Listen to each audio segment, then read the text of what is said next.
All right, we're here with Hayes Carlyon, our Jaguars beat reporter. You hear him on the Frangie Show every weekday here on 1010XL 92.5 FM. And Hayes, it's finally here. The regular season opens up for the Jags as they travel to Houston. And boy, a lot of things to kind of combat this weekend for the Jags with heading over to Houston with everything that happened with Harvey, everything that's happening here with Irma and everything like that. Just a lot of extracurricular stuff outside of the playing field that the Jags have to deal with this weekend. It is. It's a really difficult situation for the Jaguars in Week 1. Houston, it's already a pretty loud stadium. NRG Stadium gets pretty loud for openers, but this is going to be a totally different level because of the civic pride that's going to be on display as that region recovers from Hurricane Harvey.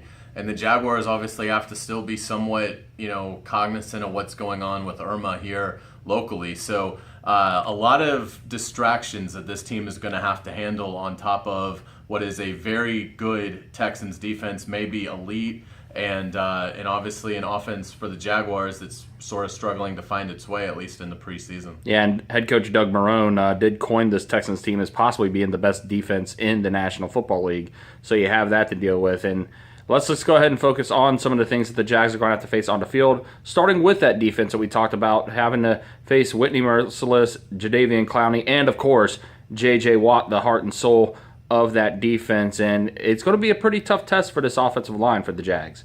Right, because I think what the Texans will do is I think they'll look at the whole five and really believe that they've got matchups that play to their advantage at multiple spots. Obviously, starts with Cam Robinson at left tackle. If the Texans can get pressure, around Blake Bortles' blind side, then that's obviously going to have a tremendous effect on what he does and how he plays. So I think Cam Robinson is priority number one for the Texans when they look to target. But again, A.J. Cann at right guard didn't have a very good preseason, so I think they're going to do some things to try and isolate Watt on Cann. Patrick Omameh at left guard, obviously he struggled against Tampa Bay against a very good defensive lineman in Gerald McCoy.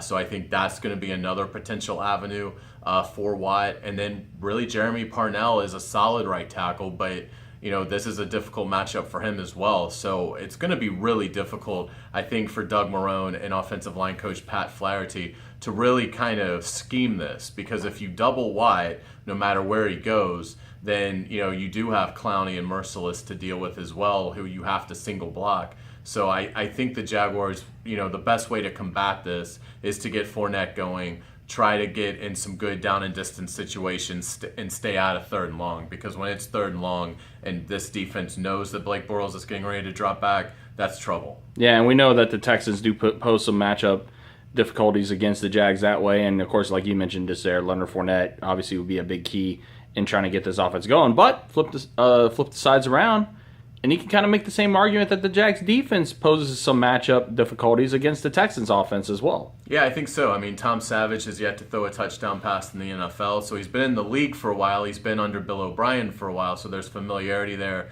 And he played well last year against the Jaguars in the game that ultimately was the final one for Gus Bradley, as the Texans came back and Savage relieved Brock Osweiler.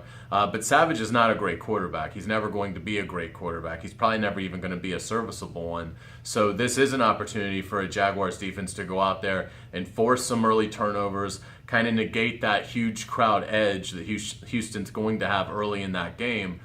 So again, for the Jaguars, it's going to start with defending the run. Lamar Miller is a very capable back for the Texans.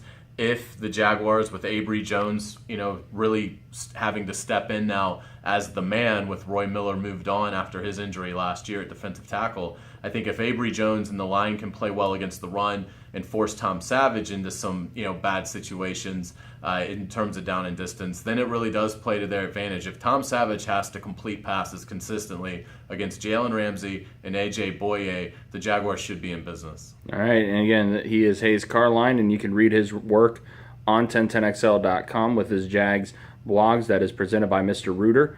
And also you can hear him on The Frangie Show every weekday here on 1010XL 92.5 FM. Hayes, thanks for the time as always. Thank you.